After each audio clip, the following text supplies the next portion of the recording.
এলাকার সবাই আমার ভাই।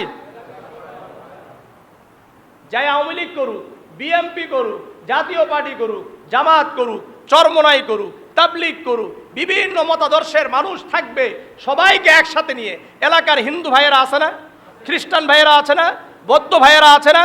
আমি আপনাদের কাছে স্পষ্ট করেছি, যেই দেশে হিন্দুদেরকে থাকার জন্য কি করা হয়েছে, অনুমতি দেওয়া হয়েছে, খ্রিস্টানদেরকে থাকার জন্য অনুমতি দেওয়া হয়েছে, এই সমস্ত হিন্দু, খ্রিস্টান, বৌদ্ধদেরকে যদি আমি হত্যা করি, আমার জন্য জান্নাতের সুঘ্রাণ হারাম হয়ে যাবে।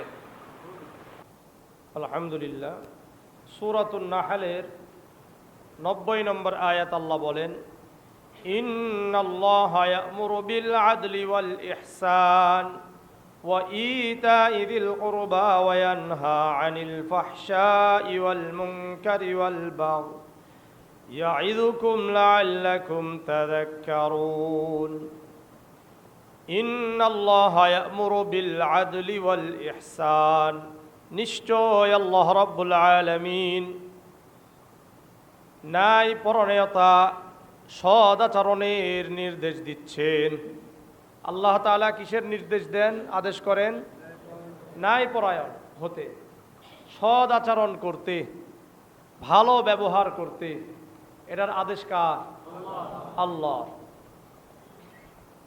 ওয়া ইতা'i যিল কুরবা, আর আত্মীয় স্বজনদেরকে দান করার আদেশ করেন।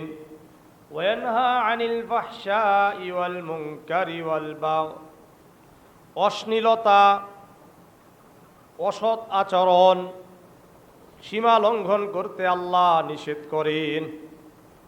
তাহলে কি কি করতে নিষেধ করেছেন? অন্যায় করতে, অশ্লীল কাজ করতে, সীমা লঙ্ঘন করতে, জুলুম করতে, এটা আল্লাহ তাআলা নিষেধ করেছেন। ইয়া'iযুকুম লা'আল্লাকুম তাযাক্কারুন, আল্লাহ তোমাদেরকে উপদেশ দেন যাতে করে তোমরা উপদেশ গ্রহণ করো। আল্লাহ তাআলা আমাদেরকে সমাজের ব্যক্তিগত জীবন থেকে, সমাজ থেকে নিয়ে একবারে রাষ্ট্রীয় জীবন পর্যন্ত প্রতিটি জায়গায়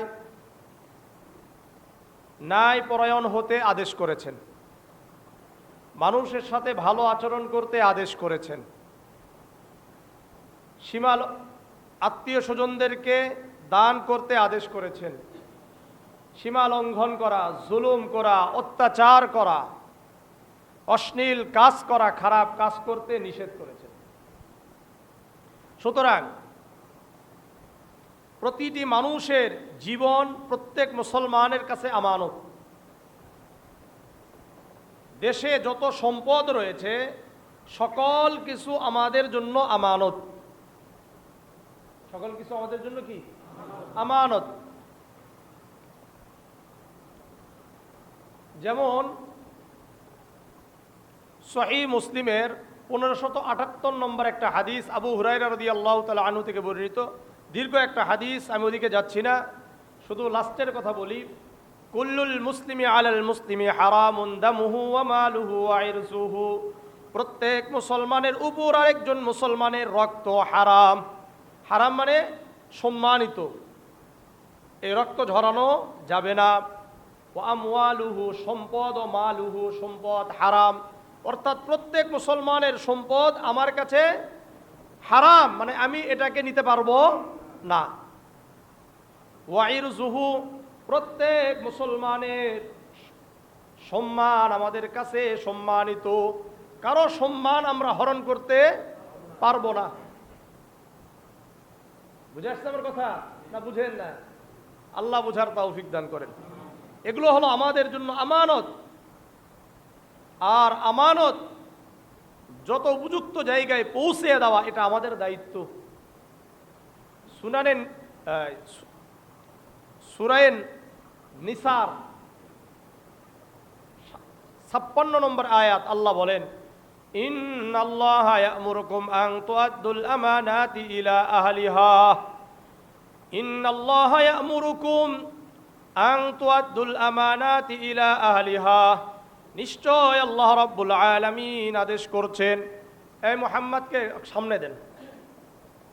ওর উপর আমার মানে আমি আজকে অনেক আগে চলে আসছি, আর ওকে বলে আসছি যেভাবে হোক তোমাকে সামনে আনা হবে। আপনারা আবার মন খারাপ করেন না, যে হুজুরের ছেলেকে না, ওর সাথে আমার একটা কি ছিল, কমেন্টমেন্ট ছিল। আর আজকে আমি অনেক আগে বের হয়ে চলে আসছি, 11টার আগে চলে আসছি একটা কাজের জন্য। ওকে একটু ফাঁকা করে দেন, ওই যেন সামনে চলে আসে। তো সূরায়ে নিসার 56 নম্বর আয়াত আল্লাহ বলেন, ইন্নাল্লাহা ইয়া'মুরুকুম আন তুআদ্দুল আমানাতি ইলা আহলিহা, নিশ্চয় আল্লাহ রাব্বুল আলামিন আদেশ করেন, আন তুআদ্দুল আমানাতি, তোমরা তোমাদের আমানতগুলোকে যত উপযুক্ত জায়গায় পৌঁছিয়ে দাও। তাহলে রাষ্ট্রের সম্পদ আমাদের কাছে কি বলেন? আমানত। এই এলাকাতে যত বিল্ডিং বাড়ি আছে এগুলো রাষ্ট্রীয় সম্পদ কিনা? আমাদের সম্পদ মানে রাষ্ট্রীয় সম্পদ, সম্পদ কিনা? আপনার সাথে আমার সাথে অনেক জায়গার অনেক মানুষের কি হতে পারে? মতের মিল হতে পারে, তাদের সাথে আমার শত্রুতা থাকতেই পারে, থাকতে পারে কিনা? কিন্তু ধরে নেন, এই যে ধরে নেন বহু গার্মেন্টসে আগুন লাগিয়ে দেওয়া হলো। আপনি এই আগুন লাগিয়ে দিলে কি মহৎ কাজ করলেন? কোনো মহৎ কাজ করেছেন? আপনি যার ক্ষতি করতে চেয়েছেন সে তো নাই, আছে? নাই। ক্ষতিটা কার করলেন? এই যে আমাদের মতো সাধারণ যারা আছে, মনে করলেন একটা গার্মেন্টসে 200, 500, 1000, 2000 মানুষ চাকরি করে, এদের সাধারণ আমরা বাংলায় করি পেটে লাথি মারলেন। কোথায়? পেটে লাথি মেরেছেন। তাহলে এটাকে আপনি ভালো কাজ করলেন না খারাপ কাজ করলেন? তাহলে সুতরাং এই কাজগুলো করা যাবে না, কারো সম্পদ নেওয়া যাবে না, সবই হারাম। আগেরটা বুঝছেন, এখনটা বুঝবেন না কেন? আগের যারা ছিল তারা হারাম করছে এটা, আর এখন এটা হালাল হলো কিভাবে?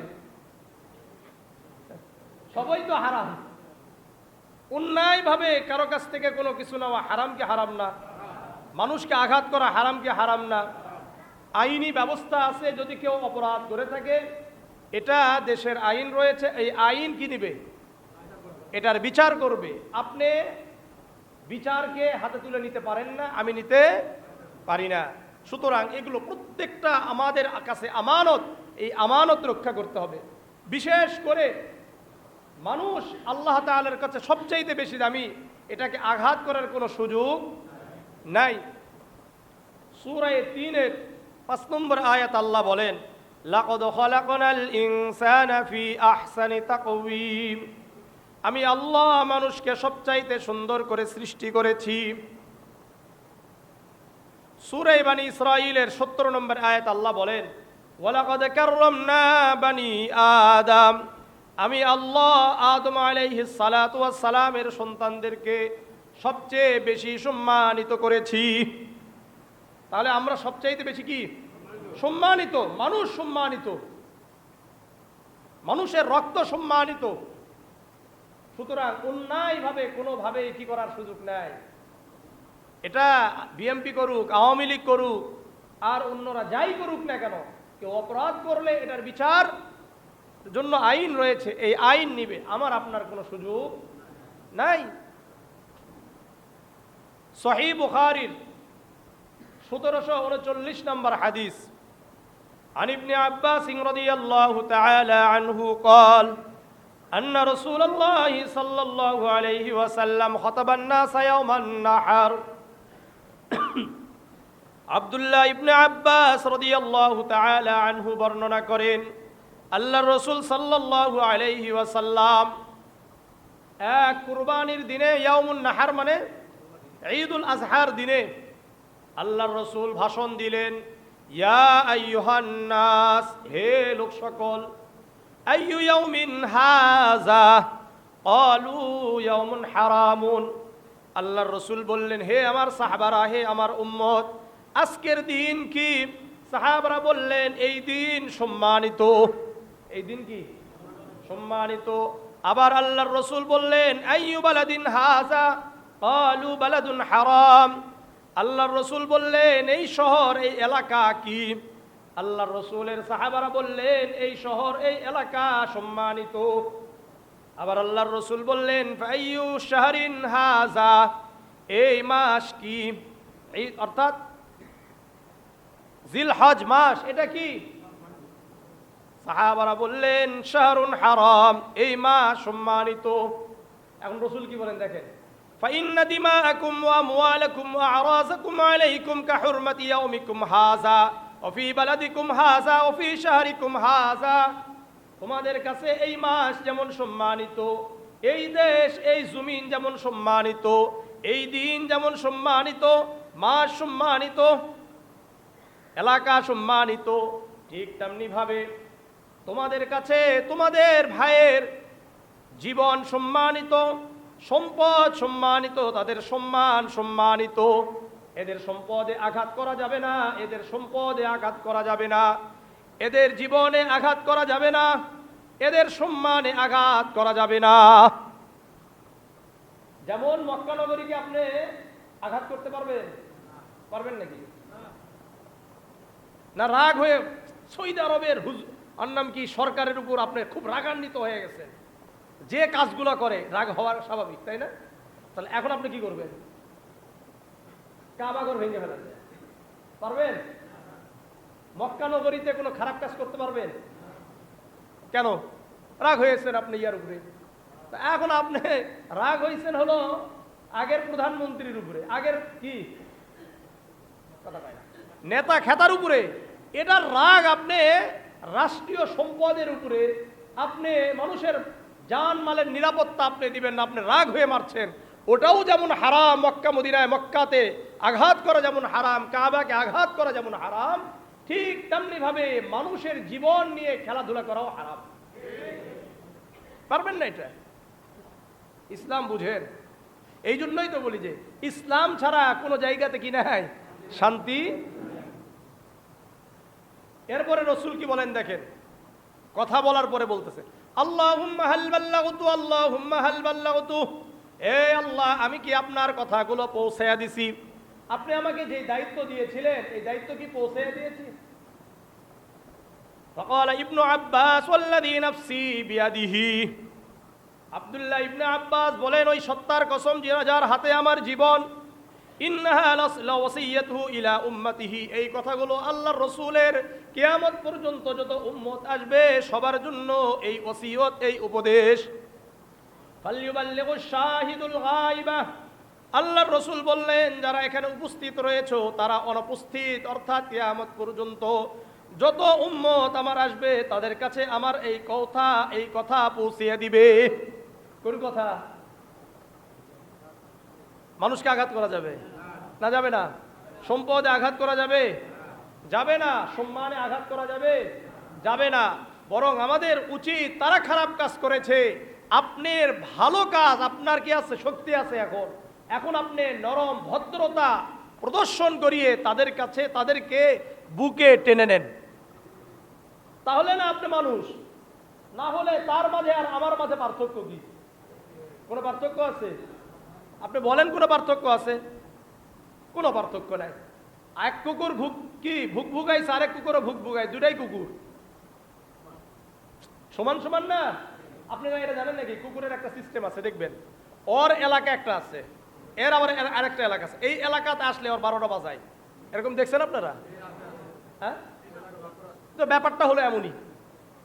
কয় বেটা সময় আসতেছে, মানে এরা কি করছে? তারাই দিছে। এখন আমার কি আসছে? আমারও এখন সুযোগ আসছে, এখন আমিও কি করলাম? তারাই দিলাম। এর অর্থ হলো আপনার মাঝে আর আমার মাঝে কোনো কি নাই, পার্থক্য নাই। আমিও কুকুর, সেও কুকুর।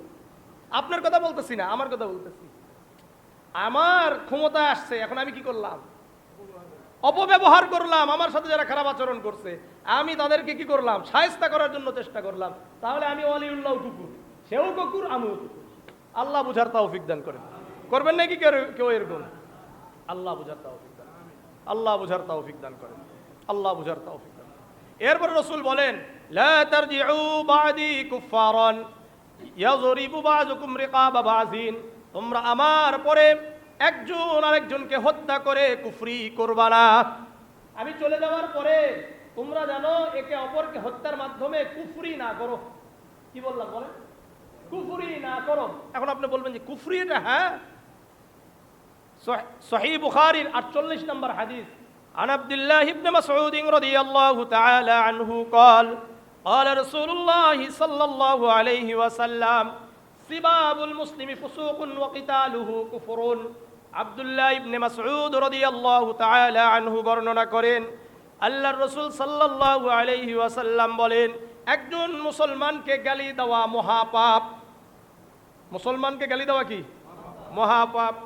ওয়া কিতালুহু কুফরুন, তাদেরকে হত্যা করা কুফরি। হত্যা করা কি কুফরি। সূরাতুল মাইদার 32 নম্বর আয়াত আল্লাহ বলেন মান ক্বাতালা নাফসান বিগাইরি নাফসিন আও ফাসাদিন ফিল আরদি ফাকান্নামা ক্বাতালান নাস জামিআ, যে ব্যক্তি অন্যায়ভাবে কাউকে হত্যা করলো অথবা যে ব্যক্তি দুনিয়াতে বিশৃঙ্খলা তৈরি করার জন্য চেষ্টা করে তাকে হত্যা করা ছাড়া অন্যভাবে তাকে অর্থাৎ যে বিশৃঙ্খলা সৃষ্টি করে এই ব্যক্তিকে হত্যা করা যায়, সেটাও কি রাষ্ট্রীয় আইন অনুযায়ী করা যাবে। এছাড়া এমনি এমনি অনর্থক কাউকে আপনি হত্যা করলেন, আল্লাহ রাব্বুল আলামিন বলেন ওমান মান ক্বাতালা নাফসান বিগাইরি নাফসিন আও ফাসাদিন ফিল আরদি ফাকান্নামা ক্বাতালান নাস জামিআ, সে যেন পুরা দুনিয়াকে হত্যা করলো। তাহলে আমরা হত্যা করতে পারি, পুড়িয়ে দিতে পারি। যারা দিয়েছে তারা পুরা দুনিয়ার মানুষকে হত্যা করলে যেই গুনাহ হবে আল্লাহ তাআলা তার আমলনামায় যেই গুনাহ দিচ্ছে। তা আমরা তো বেঁচে থাকবো ইনশাআল্লাহ, না বেঁচে থাকবেন না? কারা কারা বেঁচে থাকবেন? সবাই ইনশাআল্লাহ। কত বড় গুনাহ! সহিহ বুখারীর 6871 নম্বর হাদিস عن أنس بن مالك رضي الله تعالى عنه قال قال رسول الله صلى الله عليه وسلم أكبر الكبائر। আনাস ইবনে মালিক রাদিয়াল্লাহু তাআলা আনহু বর্ণনা করেন আল্লাহর রাসূল সাল্লাল্লাহু আলাইহি ওয়াসাল্লাম বলেন কবিরা গুনাহের মধ্যে বড় বড় কবিরা গুনাহ হলো 4টি। কয়টা? 1 নম্বর আল ইশরাকু বিল্লাহ, আল্লাহর সাথে শরীক করা। 2 নম্বর ওয়াকাতলুন নাফসি, মানুষ হত্যা করা। বলেন, আবার বলেন, জোরে বলেন, আবার বলেন। 1 নম্বর আল্লাহর সাথে শরীক করা, 2 নম্বর মানুষ হত্যা করা, 3 নম্বর উকুকুল ওয়ালিদাইন, পিতা মাতার অবাধ্য হওয়া, 4 নম্বর কাউলুজ জুর, মিথ্যা বলা, আও ক্বালা শাহাদাতুজ জুর, আল্লাহর রাসূল বলেন অথবা মিথ্যা সাক্ষ্য দেওয়া। তাহলে কবিরা গুনার মধ্যে বড় গুনাহ কি? 4টা। তোর মধ্যে 2 নাম্বার মানুষ হত্যা করা। সহিহ বুখারীর 766 নম্বর হাদিস عن أبي هريرة رضي الله تعالى عنه قال قال رسول الله صلى الله عليه وسلم اجتنبوا السبع الموبقات। আবু হুরায়রা রাদিয়াল্লাহু তাআলা আনহু বর্ণনা করেন আল্লাহর রাসূল সাল্লাল্লাহু আলাইহি ওয়াসাল্লাম বলেন তোমরা দুনিয়া এবং আখিরাতকে ধ্বংসকারী 7টি বিষয় থেকে বিরত থাকবে। কয়টা ধ্বংসকারী বিষয়? ক্বালু ইয়া রাসূলুল্লাহ ওয়া মা হুন্না, সাহাবারা বললেন ইয়া রাসূলুল্লাহ দুনিয়া এবং আখিরাত ধ্বংসকারী 7টি বিষয় কি? আল্লাহর রাসূল বললেন আশশিরকু বিল্লাহ, আল্লাহর সাথে শরীক করা। বলেন। 2 নম্বর ওয়াসসিহরু, জাদু টুনা করা। 3 নম্বর কাতলুন নাফসিল্লাতি হারামাল্লাহু ইল্লা বিল হাক্কি, অন্যায়ভাবে আল্লাহ তাআলা যেটাকে হারাম করেছে এটাকে হত্যা করা। কি করছে? অন্যায়ভাবে হত্যা করা। 4 নম্বর ওয়াকলুর রিবা, সুদ খাওয়া। 5 নম্বর ওয়াকলু মালিল ইয়াতীম, ইয়াতীমের মাল আত্মসাৎ করা। 6 নম্বর ওয়াত্তাওয়াল্লি ইয়াউমাজ যাহবি, যুদ্ধের ময়দান থেকে পলায়ন করা। আর 7 নম্বর কসবুল মুহসানাতিল মুমিনাতিল গাফিলাত, সতী সাধবী অবলা নারীর উপর অপবাদ দেওয়া, জিনার অপবাদ দেওয়া। সুতরাং এখানেও 7টি ধ্বংসকারীর মধ্যে 3 নম্বরে অন্যায়ভাবে মানুষকে হত্যা করা, নিজের হাতে আইন তুলে নেওয়া, এটা অন্যায়। এটা কি বলেন? অন্যায়। সুতরাং আমরা কখনোই কি করব না? অন্যায়ভাবে হত্যা করব না। আর যদি মুমিনকে করেন তাহলে তো আপনার আমার তওবাই কবুল হবে না, তওবা কবুল হবে না। আল্লাহ বুঝার তৌফিক দান করেন। সুনানে নাসাইর 3999 নম্বর হাদিস। عن عبد الله بن عباس سئل عمن قتل مؤمنا متعمدا ثم تاب وآمن وعمل صالحا ثم اهتدى। আব্দুল্লাহ ইবনে আব্বাস রাদিয়াল্লাহু তাআলা আনহুকে জিজ্ঞাসা করা হলো ওই ব্যক্তি সম্পর্কে যে ব্যক্তি ইচ্ছাকৃতভাবে কোনো মুমিনকে হত্যা করেছে, ইচ্ছাকৃতভাবে কোনো মুমিনকে হত্যা করেছে, সুম্মা তাবা এরপরে তওবা করেছে, ঈমান এনেছে, আমিলা সালিহা করেছে, সুম্মা হাতাদা সঠিক রাস্তার উপর চলেছে, এই ব্যক্তির কি তওবা কবুল হবে? ফাকাল ইবনু আব্বাস ওয়া আন্না লাহু তাওবা। আব্দুল্লাহ ইবনে আব্বাস রাদিয়াল্লাহু তাআলা আনহু বলেন এই ব্যক্তির তওবা কিভাবে কবুল হবে? সামিআতু নবিয়াকুম সাল্লাল্লাহু আলাইহি ওয়াসাল্লাম, আমি তোমাদের নবী সাল্লাল্লাহু আলাইহি ওয়াসাল্লামকে বলতে শুনেছি, ইয়াজিউ মুতাআল্লিকান বিল কাতিল ইয়াখশাবু আওদাজুহু দামান, কিয়ামতের ময়দানে যেই ব্যক্তিকে হত্যা করেছে এই ব্যক্তি হত্যাকারীর হাত ধরে কিয়ামতের ময়দানে আল্লাহর সামনে উপস্থিত হবে। তখন যাকে হত্যা করা হয়েছে তার শিরা থেকে রক্ত প্রবাহিত হতে থাকবে। ফায়াকুলু আই রাব্বি, ওই ব্যক্তি বলবে যাকে হত্যা করা হয়েছে দুনিয়াতে, এই ব্যক্তি বলবে আই রব সাল হাযা ফীমা কাতালানি, এই ব্যক্তিকে জিজ্ঞাসা করেন এই ব্যক্তি কেন আমাকে হত্যা করেছে, কেন আমাকে হত্যা করেছে, একে জিজ্ঞাসা করেন। ইবনে আব্বাস বলেন আল্লাহ লাকাদ আনজালাহা আল্লাহ, আল্লাহ রাব্বুল আলামিন এই আয়াত অবতীর্ণ করেছেন সূরাতুন নিসার 93 নম্বর আয়াত, ওমাই ইয়াকতুল মুমিনাম মুতাআম্মিদান ফাজাযাউহু জাহান্নামু খালিদান ফিহা, যে ব্যক্তি অন্যায়ভাবে ইচ্ছাকৃত কোনো মুমিনকে হত্যা করলো, ইচ্ছাকৃত কোনো মুমিনকে হত্যা করলো, মনোযোগ দিয়া শুনেন, ইচ্ছাকৃত কোনো মুমিনকে হত্যা করলো ওই ব্যক্তির ঠিকানা জাহান্নাম। কত কঠোর কথা। আর আমি এটাকে কিছু মনেই করি না, মাথায় টুপি দিয়ে এত বড় বড় দাড়ি নিয়ে যায় কি হত্যা করতে মানুষরে। আল্লাহ হেফাজত করেন। অন্যায়ের শেষ আছে কি নাই? ফেরাউন শেষ হয়েছিল, এটা বিশ্বাস হয় নাই না? এখন দেখছেন তো, এখন বিশ্বাস হয়েছে কার কার? এখনো বিশ্বাস হয় নাই, এখন সবার হয়েছে, বিশ্বাস হয়েছে। ক্ষমতার যে শেষ আছে আমাদের নিউ জেনারেশন তো দেখেই নাই, অথবা এরকম ক্ষমতায় আসার পরে যে শেষ আছে এটা তো বুঝে আসছে নাকি? এতদিন তো কোরআন হাদিস খালি শুনছেন, হুজুররা এগুলো কি কোন জায়গায় থাকা কয়, এখন বুঝে আসছে কিভাবে হয়। আল্লাহ বুঝার তৌফিক দান করেন। এই জন্য আপনার আমার আজকে এক অবস্থা, কয়েক মিনিটের মধ্যে অবস্থা পরিবর্তন হতে পারে কিনা? পারে কিনা? কয়েক মিনিট, বেশি লাগে না, বেশি লাগে না, বেশি লাগে না। আল্লাহ বুঝার তৌফিক দান করেন, আল্লাহ বুঝার তৌফিক দান করেন, আল্লাহ বুঝার তৌফিক দান করেন। এই যারা হত্যা করবে দুনিয়াতে সব গুনাহ মাফ আছে, হত্যার গুনাহ মাফ নাই। সুনানে নাসাই 3984 নম্বর হাদিস।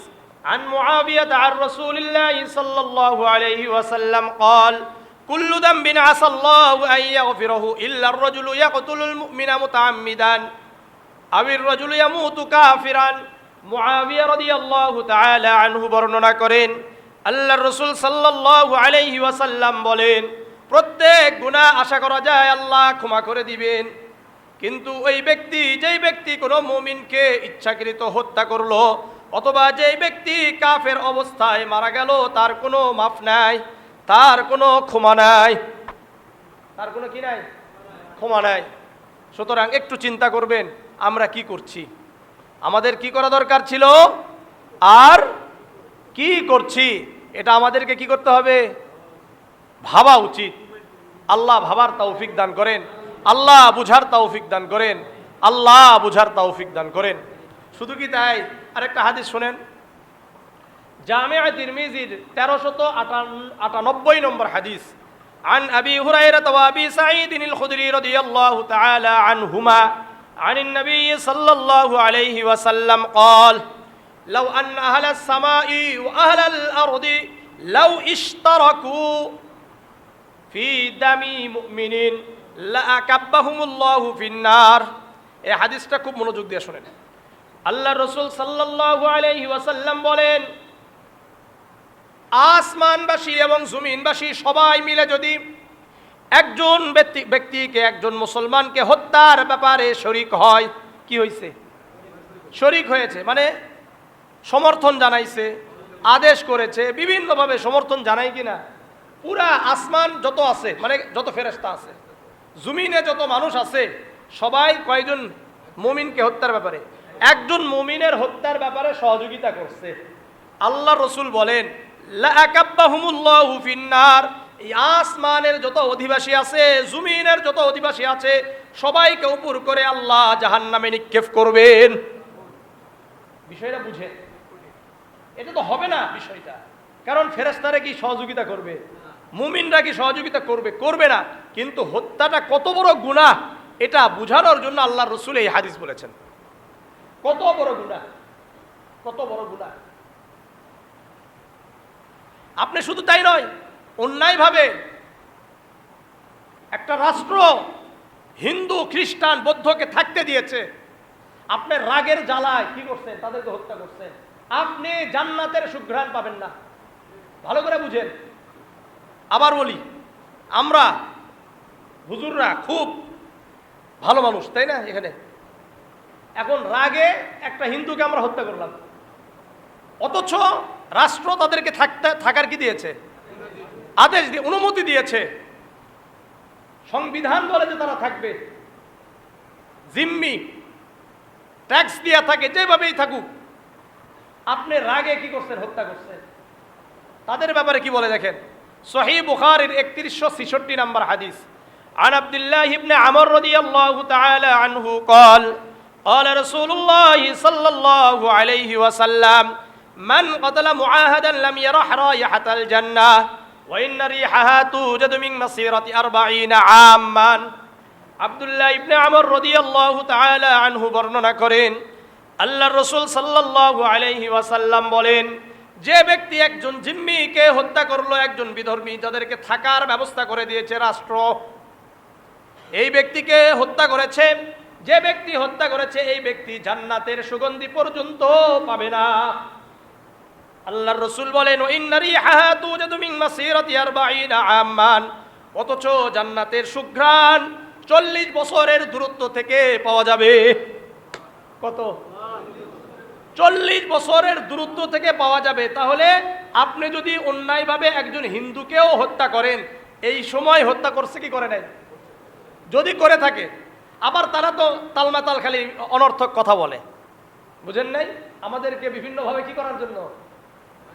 হয়রানি করার জন্য। যাই হোক, তারা হয়রানি করুক বা না, তারা হয়রানি করুক, কিন্তু আমরা কোরআন এবং হাদিসের কথা বলবো। কোরআন এবং হাদিস যেটা আমাদেরকে রাস্তা দেখিয়েছেন, সঠিক রাস্তা, সেটা আমরা বলবো। অন্যায় এক সময় কি হয়ে যাবে? দুর্বৃত্ত হবে। সুতরাং আমরা কোনো হিন্দুর গায়েও আঘাত করব না, কোনো খ্রিস্টানের গায়েও আঘাত করব না, কোনো বৌদ্ধের গায়েও আঘাত করব না, ক্ষুদ্র অর্থাৎ এরপরে সংখ্যালঘুদের উপর আঘাত করব না, কারো উপর আমাদের আঘাত চলবে না। কেউ যদি অন্যায় করে, আমিও অন্যায় করলে রাষ্ট্রের আইন আছে। একজন হিন্দুও যদি করে তার জন্য রাষ্ট্রের আইন আছে, একজন মুসলিমও যদি করে তার জন্য রাষ্ট্রের আইন আছে। আমরা সেটাকে শ্রদ্ধা জানাবো। আমরা কখনোই নিজেরা কি করব না? আইন তুলে নেব না। মনে থাকবে তো ইনশাআল্লাহ? কার কার মনে থাকবে না? সবার মনে থাকবে। আল্লাহ বুঝার তৌফিক দান করেন। আল্লাহর রাসূল এই হত্যাকে অনর্থক এটা বোঝানোর জন্য আরেকটা হাদিস নিয়ে আসছেন।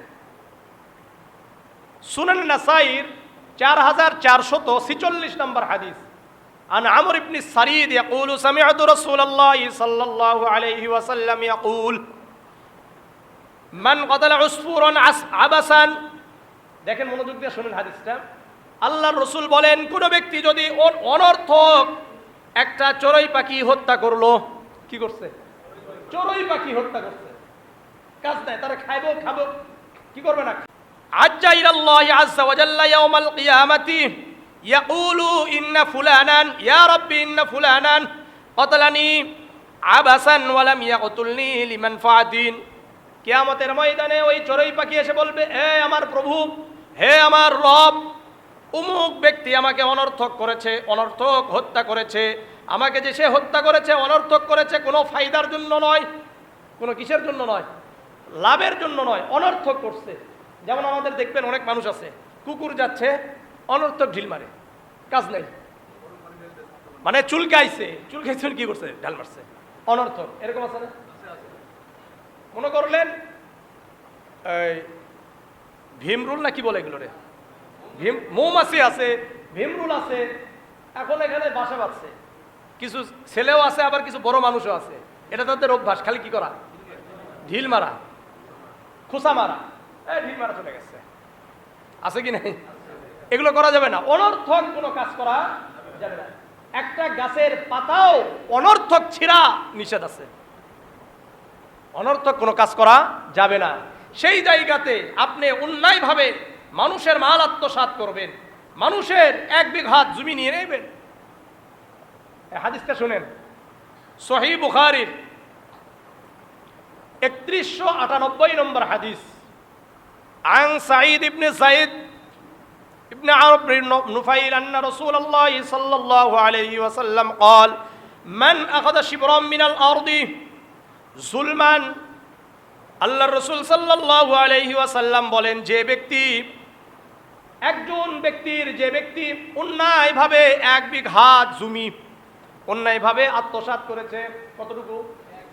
আবার বলেন, 1 বিঘা জমি কি করেছে? অন্যায়ভাবে আত্মসাৎ করেছে। ইন্নামা ইয়াতাওয়াকুহুল্লাহু ইয়াওমাল কিয়ামাতি মিন 7 আরদিনা, আল্লাহ রাব্বুল আলামিন কিয়ামতের ময়দানে 7 জমিনকে বেরি হিসাবে তার গলায় ঝুলিয়ে দিবে। জমিন কয়টা? 7টা। 7 জমিনকে উঠিয়ে আল্লাহ রাব্বুল আলামিন তার গলায় বেরি হিসাবে পরিয়ে দিবে। করবেন? জুলুম করেন, খুব ভালো কাজ করবেন তাহলে তো।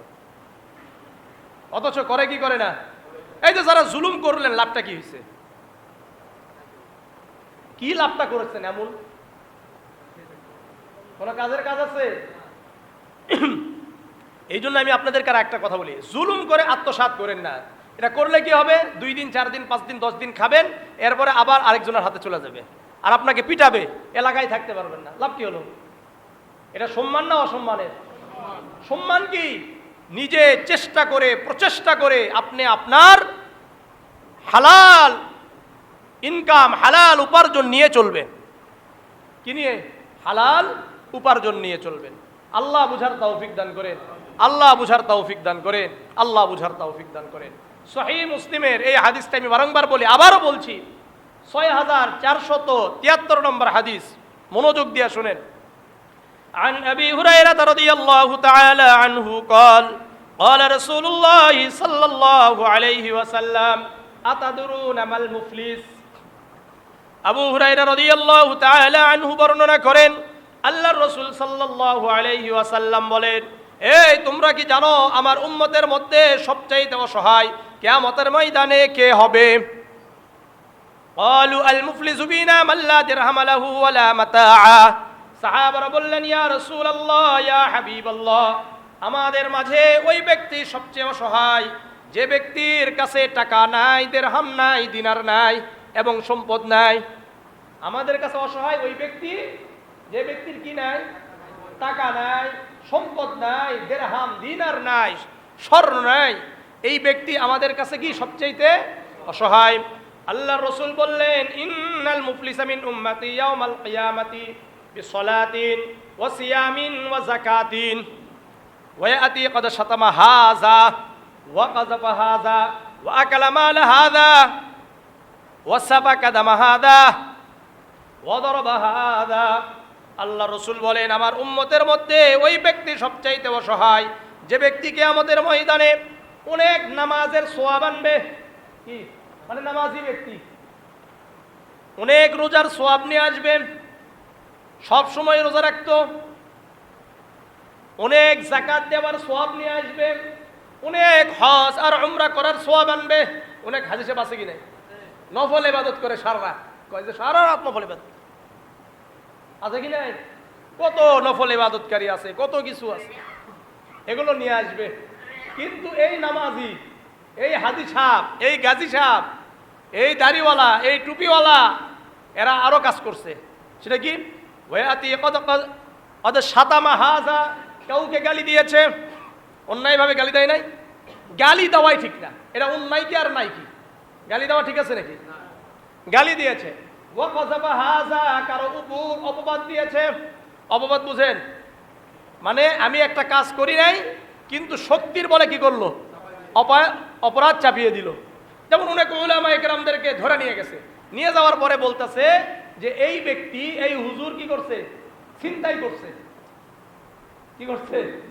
ছিনতাই করছে। মামুনুল হক সাহেবের একটা মামলা ছিল, ছিনতাই করছে। কি বুঝলেন? মানে কি? মানুষের টাকা নিয়ে চলে গেছে, এটা হলো একটা অপরাধ। ওয়াকাযাফা হাযা, অপবাদ দিয়েছে। ওয়াকালা মাল হাযা, মানুষের মাল আত্মসাৎ করেছে। মানুষের মাল আত্মসাৎ কি? কষ্ট করে অনেকে এলাকাতে কি করে? ব্যবসা বাণিজ্য করে না? হ্যাঁ, শেষে সারাদিন ঘুরে ঘুরে ঘুরে এসে রাতে এসে ট্যাক্স দেয়। এই টাকাটা যায় কোথায়? এখন আপনি যদি বলেন যে রাস্তাই করেছে, এই রাস্তা কি যারা ট্যাক্স নিচ্ছে, টাকা উঠাচ্ছে, তাদের না জনগণের? যদি সবাইকে দিতে হয়, সবাইকে দেওয়া লাগবে। আর না হলে রাষ্ট্রকে দিতে হবে। রাষ্ট্র আপনাকে বলছে টাকা উঠাইতে, তাহলে এটা কি হালাল না হারাম? আবার বলেন, জোরে বলেন। হারাম। ওয়াকালা মাল হাযা, কিন্তু এটা দীর্ঘদিন যাবত চলে আসছে কি আসে নাই? আসে কি আসে নাই? হ্যাঁ, আল্লাহ আমাদেরকে হেফাজত করেন। এগুলো হারাম। ওয়াকালা মাল হাযা, অনেকের জমি দখল করে, দোকান দখল করে, এটা হারাম। অনেকের ডয়ার ভেঙ্গা টাকা নেয়, এটা হালাল না হারাম? কথা কয় না। এত অভাব আপনার, এই টাকা দিয়ে কি আপনার সন্তানকে খাওয়াবেন? লজ্জা লাগবে না? এর মধ্যে শান্তি কোথায়? হালালে শান্তি আছে, হারামে শান্তি নাই। বলেন, হালালে শান্তি আছে, হারামে। আবার বলেন, হালালে শান্তি আছে, হারামে শান্তি নাই। হালালে শান্তি আছে, হারামে শান্তি নাই। হালালে শান্তি আছে, হারামে কি নাই? শান্তি নাই। কেউ শান্তি পায় নাই। আমি করলে আমিও শান্তি পাবো না, আপনি করলে আপনিও শান্তি পাবেন না। আল্লাহ বুঝার তৌফিক দান করেন। এখন এরা তো অসাফা কাদামা হাজা, কাউকে হত্যা করেছে, রক্ত ঝরিয়েছে, মেরেছে। অদরবা হাজা, কাউকে থাপ্পড় দিয়েছে। এখন দেখেন এরপরে কি হচ্ছে? ফায়ুতা হাযা মিন হাসানাতিহি ওয়া হাযা মিন হাসানাতিহি, কিয়ামতের ময়দানে যার হক নষ্ট করেছে, যার হক নষ্ট করেছে, যে হক নষ্ট করেছে, সে তো ওই যে নামাজের সওয়াব নিয়ে গেছে, রোজার সওয়াব নিয়ে গেছে, যাকাতের সওয়াব নিয়ে গেছে, হজের সওয়াব নিয়ে গেছে। এখন ফায়ুতা হাযা মিন হাসানাতিহি ওয়া হাযা মিন হাসানাতিহি, তাদের নেক আমলগুলো তাকে দিয়ে দেওয়া হবে। যাদের মাল আত্মসাৎ করেছে, কাউকে গালি দিয়েছে, কারো আত্মসাৎ করেছে, কাউকে হত্যা করেছে, কারো জমি আত্মসাৎ করেছে, এই যে জমি জামা যা আছে এগুলো নিয়েছে, ফায়ুতা হাযা মিন হাসানাতিহি ওয়া হাযা মিন হাসানাতিহি, এগুলো যারা নিয়েছে, ফাইন ফুনিয়াত হাসানাতুহু, নিতে নিতে নিতে নিতে সব শেষ। নিতে নিতে কি সব শেষ হয়ে গেছে। অর্থাৎ আমাদের যে আমল নামা আছে, ধরে নেন আমি আপনাদের কারো মাল আত্মসাৎ করেছি, কাউকে গালি দিয়েছি, কাউকে থাপ্পড় দিয়েছি, কারো সম্পদ কোনোভাবে অন্যায়ভাবে নিয়ে নিছি। কে? আমার কথা বলতেছি, অন্য কারো কথা না, আমি নিছি। অনেক নামাজ পড়ছি, রোজা রাখছি, অনেক বড় হুজুর, কিয়ামতের ময়দানে গেছি, এই যে অন্যায়ভাবে কাজগুলো আমি করলাম, এই কাজগুলোর করার কারণে এখন আমার আমল, কাউকে থাপ্পড় দিয়েছি, থাপ্পড় দেওয়ার কারণে আমার কিছু আমল তাকে দিয়ে দেওয়া হলো। আরেকজনকে আমি গালি দিয়েছি, গালি দেওয়ার কারণে আমার আমল নামা তাকে দিয়ে দেওয়া হলো। কাউকে কারো এতিমের মাল, আমার ভাতিজার সম্পদ, ভাই মারা গেছে, অর্থাৎ কি করছে? আত্মসাৎ করে নিছে। এরকম আছে কি নাই? আছে। এইভাবে বিভিন্নভাবে আত্মসাৎ করার কারণে আমাকে আমার আমলনামা যেতে যেতে যেতে একবারে কি শেষ। এরপরেও আরো কিছু অন্যায় আছে, এই অন্যায় হওয়ার কারণে এখনো আমার কি নাই, আর আমলনামা নাই যে আমলনামা দেওয়া যাবে। রসুল বলেন উখিদা মিন খতায়াহুম, এখন ওই যে পাওনাদারদের আবার কিছু গুনাহ আছে, এই গুনাহগুলো আবার আমার উপর কি করা হবে, চাপিয়ে দেওয়া হবে। ফাতুরি হাতা আলাইহি সুম্মা তুরিহা ফিন্নার, অতঃপর এই যে আমি অন্যায় করেছি এই কারণে তাদের গুনাহগুলো আমার উপর চাপিয়ে দিয়ে আমাকে জাহান্নামে নিক্ষেপ করা হবে। এখন বলেন, কারো মাল আত্মসাৎ করবেন, কাউকে গালি দিবেন, কাউকে থাপ্পড় দিবেন, কাউকে হত্যা করবেন, করবেন নাকি? কারো উপর অপবাদ দিবেন? এই কয়েকটা কাজ না করলে আপনি ভালো, সমাজ ভালো, রাষ্ট্র ভালো হয়ে যাবে। রাষ্ট্রকে সামনে এগিয়ে নিয়ে যাওয়ার দায়িত্ব কাদের? সমাজকে সুন্দর করার দায়িত্ব কাদের? আমাদের সবার, শুধু রাষ্ট্রের নয়, অর্থাৎ যারা প্রতিনিধিত্ব করবেন তাদের নয়, বরং আমার আপনার প্রত্যেকে যদি ভালো হয়ে যায় দুনিয়া ভালো।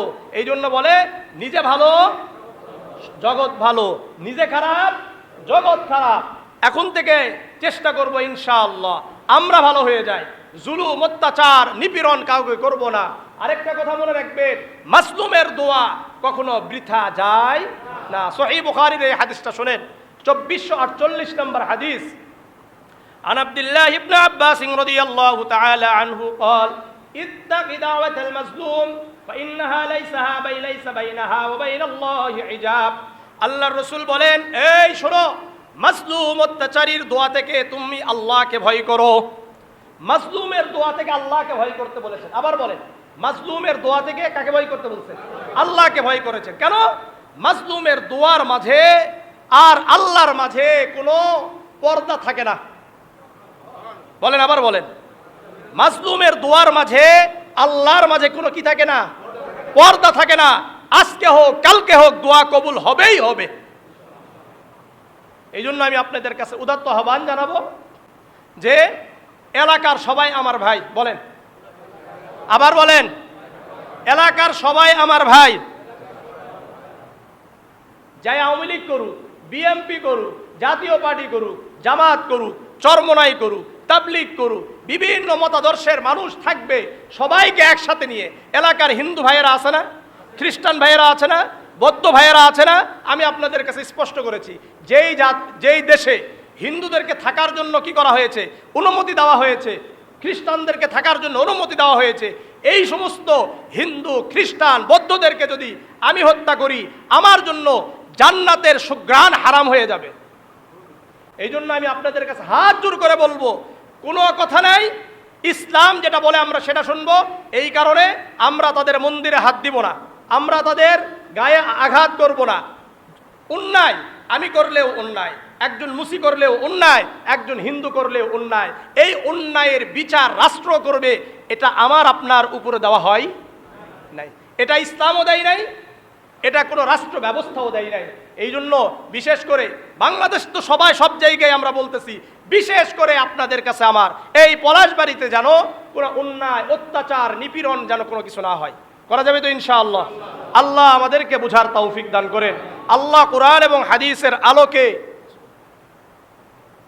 আল্লাহ কোরআন এবং হাদিসের উপরে আমাদেরকে আমল করার তৌফিক দান করেন। আল্লাহ আমল করার তৌফিক দান করেন। আল্লাহ আমল করার তৌফিক দান করেন। আর আরেকটি ব্যাপার এটা বলে দিই, এখন আপনারা বলতে পারেন হুজুর, কারণ দলিল ছাড়া তো কথা বলা এটা আমার কাছে ভালো লাগে না। কেন করতো? লাহুদ্দিমাত সাওয়ামিউ ওয়া বিআউ ওয়া সালাওয়াতু ওয়া মাসাজিদু ইযকারু ফিহা ইসমুল্লাহ। যদি এটা না করা হতো তাহলে এই দুনিয়াতে খ্রিস্টানদের গির্জা অর্থাৎ খ্রিস্টানদের উপাসনালয়, ইহুদিদের উপাসনালয় আর মসজিদ এই দুনিয়াতে নিশ্চিহ্ন হয়ে যেত। কি হয়ে যেত? নিশ্চিহ্ন হয়ে যেত। এই আয়াত থেকে স্পষ্ট হয়ে যায়, যেহেতু আল্লাহর রসুলের যুগে কি ছিল না? মন্দির ছিল না, হিন্দুদের নামগন্ধ ছিল না। এই জন্য ওখান থেকে আপনি কোথায় থেকে নেবেন?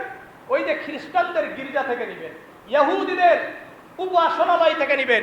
যেহেতু পরবর্তীতে এগুলো আরো বাড়ছে, অর্থাৎ কিয়ামত পর্যন্ত আরো অনেক ধর্ম, অনেক মতবাদ এগুলো বের হবে, কিন্তু প্রত্যেকে নিজ নিজ মতবাদের উপর থাকবে। আমাদের দায়িত্ব হলো পৌঁছায়া দেওয়া। কেউ যদি গ্রহণ করে আলহামদুলিল্লাহ, কেউ যদি গ্রহণ না করে এর জন্য আমরা দায়ী না। আমাদের দায়িত্ব কি বলেন? পৌঁছাইয়া দেওয়া। রসুলের দায়িত্ব ছিল পৌঁছাইয়া দেওয়া। কাউকে জোর জবরদস্তি করে ইসলাম গ্রহণ করা এটা ইসলাম সমর্থন করে না। আল্লাহ বুঝার তৌফিক দান করেন। বাংলাদেশে এখন আমাদের মোটামুটি শান্তি নিরাপত্তা শান্তি আছে নাকি? আলহামদুলিল্লাহ বলবেন। আমাদের আলহামদুলিল্লাহ এলাকাতে রাতের বেলাও কি হচ্ছে, পাহারার ব্যবস্থাও করা হয়েছে। এই এলাকার ছাত্র জনতা, ছাত্ররা আলহামদুলিল্লাহ রাতে কি করছে, পাহারাও দিচ্ছে। যে কয়েকদিন আতঙ্ক থাকে, যে কয়েকদিন এখনো আমাদের কি বলে এটা প্রশাসনিকভাবে দায়িত্ব না নেয়, প্রশাসনিকভাবে তারা আইন শৃঙ্খলা ব্যবস্থা না নেয়, ততদিন পর্যন্ত ইনশাআল্লাহ আমি আপনাদের কাছে বলেছি যে ইনশাআল্লাহ তাদের মাধ্যমে এলাকায়, পুরা এলাকাতে আমি পাহারা দেওয়ার ব্যবস্থা করব ইনশাআল্লাহ। সুতরাং আপনারা দোয়া করবেন আল্লাহ রাব্বুল আলামিন যেন কবুল করেন।